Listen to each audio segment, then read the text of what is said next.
अस्सलाम वालेकुम। अच्छा जी, ये हमने सुबह सुबह चूचे आपने निकाले हैं मुर्गियाँ। तो ये एक मुर्गी इधर ही रहेगी।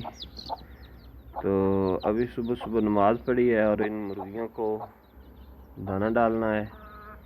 उसके बाद ये अभी हम उसके बाद ये ना अभी दाने आ गए हैं हमारी मशीन पर।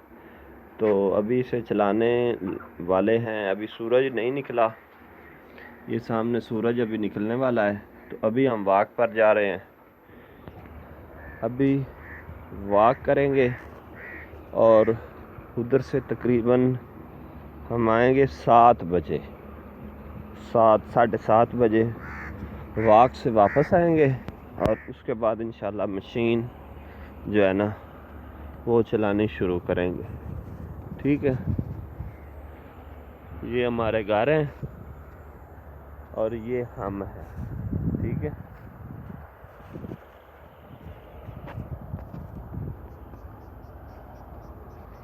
ये सब फसल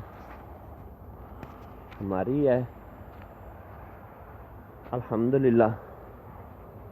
ऐसी तरह हम ज़िंदगी गुजार रहे हैं।